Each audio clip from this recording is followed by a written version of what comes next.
बहुत ही महत्वपूर्ण मुद्दा लेकर आया हूं और कई लोग इस पर ऐतराज करते हैं कि बच्चों के पठन पाठन में इस प्रकार की समस्या लेकर क्यों आते हैं। तो देखिए, मैं बीपीएससी और आईएएस की तैयारी प्रॉपर करवाता हूं और हमारे यहाँ हर साल बीपीएससी और आईएएस के बच्चे निकालते हैं। इस बार भी ब्रजेश जी मेन देकर आए हैं, अन्य कई लड़के मेन लिखे हैं। जब तक मैं उनको अप टू डेट अप्रोच नहीं दूंगा, साक्षात्कार में या मुख्य परीक्षा में जो विषय वस्तु पर लिखना होता है वो नहीं लिख पाएंगे। तो शिक्षा का, हम लोगों के शिक्षा का उद्देश्य ही है एक अच्छे प्रशासक तैयार करना। कोचिंग को लोग 8वां 7वां की कोचिंग समझ बैठता है, जिसमें 2 जोड़ 2 बराबर 4 और 2 गुने 2 बराबर 4 होता है। ऐसा यहाँ नहीं है, यहाँ एडमिनिस्ट्रेटर तैयार होते हैं और इसलिए हम लोगों की coaching pre entry training for civil services कहा जाता है।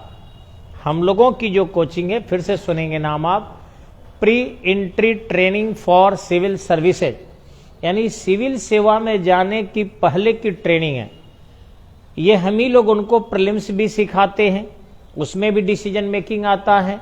हम लोग भी उसमें मेन परीक्षा सिखाते हैं, निबंध सिखाते हैं और निबंध से अंक आता है।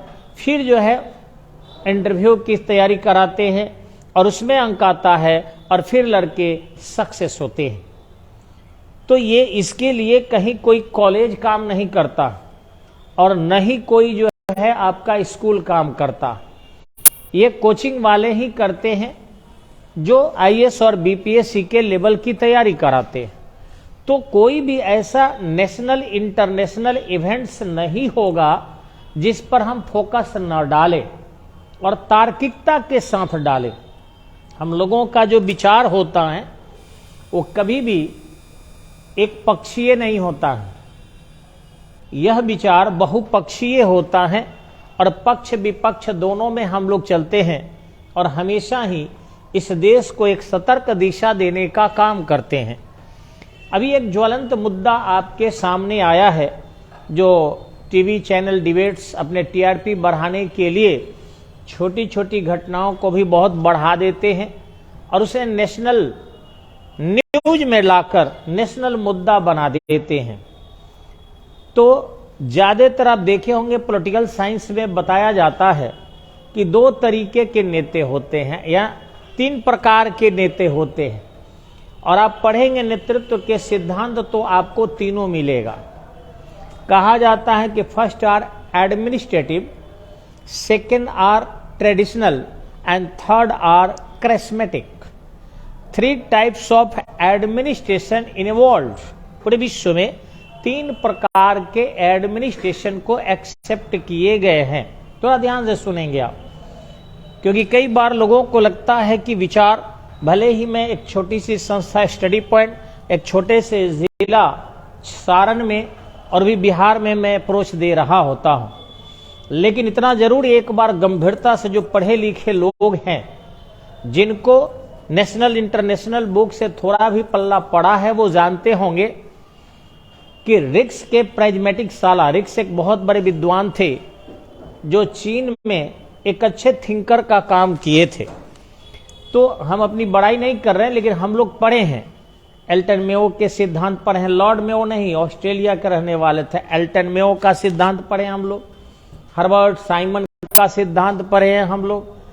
ठीक इसी ढंग से आपको अमेरिकी जो राजनीति और प्रशासन के द्विभाजन के सिद्धांत को दिया था, वुडरो विल्सन के सिद्धांत को पढ़े हैं हम लोग। ठीक इसी ढंग से टेलर के वैज्ञानिक प्रबंध के सिद्धांत के पढ़े हैं हम लोग। तो अनेक विद्वानों के सिद्धांत को, मोटिवेशन में भी हम लोग, ये पाकिस्तानी जो देता है पटना में मोटिवेशन थ्योरी, वो नहीं पढ़ते हैं, क्योंकि ये तो घटिया उदाहरण देकर समाज में टीआरपी बढ़ा लेता है सब, ससुरा ससुरी करके या फिर कुछ शब्द बोल के। ये टीआरपी बढ़ाने के टपोरी नॉलेज है। रियल में जो है आपको मोटिवेशन के लिए मोस्ले एवं हर्ज वर्ग का नाम आप सुने होंगे। विश्व के सबसे बड़े मोटिवेशन थिंकर के रूप में माने जाते हैं अगर, तो उनका नाम है मोशले, और दूसरे थिंकर माने जाते हैं उनका नाम है हर्ट्जबर्ग। वो नाम भी नहीं सुना होगा पाकिस्तानी टीचर, उसको पूछ लीजिएगा कि क्या विश्व के 50 थिंकरों का नाम बता सकता है, वो नहीं बताएगा, उसको पल्ले नहीं पड़ा, देखा भी नहीं होगा, वो बुक उनकी छुआ तक नहीं होगा। लेकिन है, आज प्रसिद्धि है तो दुनिया कहा ही जाता है कि जो भी आगे बढ़ जाए वही वैल्यूएबल हो जाता है। पीपल के पेड़ अगर एक दीवार पर बढ़ना शुरू हो तो 5 साल पुराना भी हो जाए तो, चाहे 23 साल पुराना भी हो जाए तो उसकी बहुत ज्यादा वृद्धि नहीं होती है, छोटा ही रह जाता। तो हम लोग बिहार आ गए, उसमें भी छपड़ा आ गए, इसलिए हम लोगों का विकास नहीं हो सका। लेकिन ध्यान रखेंगे, कीचड़ में कर्मी का साग भी होता है ना, जलकुंभी भी होता है ना, वो भी पूरे पोखरा में छा जाता है।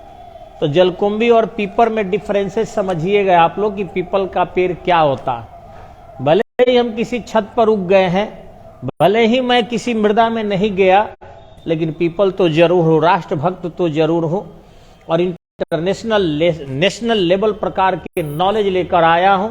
ऐसे शिमला यूनिवर्सिटी मुझे डिग्री नहीं दिया था। अगर मेरी डिग्री गलत है तो शिमला यूनिवर्सिटी कैसे सही हो सकता है? मेरी डिग्री गलत है तो दिल्ली कैसे सही हो सकता है? मेरी डिग्री गलत है तो जेपी यूनिवर्सिटी में टॉपर्स रहे हैं एडवोकेसी में, वो भी कैसे हो सकता है? ये सोचने की बात है। और अभी जुडिशियरी निकाले हैं, यानी बीपीएससी भी हमारा गलत है जो हमको रिजल्ट दे दिया। कहीं ना कहीं ये सारे ऑर्गेनाइजेशन अगर मुझे डिग्रियां दे रही है, कंपटीशन में भी मैं सक्सेस हो रहा हूं, तो नॉलेज मानना पड़ेगा। अब आप लाख जलनखोरी में चाहे जैसे भी एक्सेप्ट न करें वो अलग बात है, आप हमें सहयोग न करें वो आपकी बात है, आपकी मानसिकता है। लेकिन देखेंगे जो मैं बता रहा हूं उसको सुनिए जरूर, उससे लाभ उठाइए। मुझे पॉपुलैरिटी मिले न मिले अलग बात है, इस समाज को ज्ञान जरूर मिलना चाहिए। तो ध्यान रखेंगे 3 types of administration, first are administrative and second are traditional and third are charismatic. तो ये एडमिनिस्ट्रेटिव क्या है?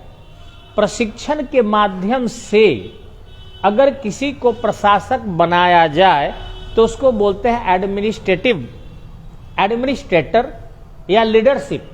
जैसे कि चंद्रगुप्त मौर्य को एक अच्छी ट्रेनिंग दी गई थी, चाणक्य ने देकर उसे राजा बनाया था, तो बढ़िया मौर्य प्रशासन की नींव डाला।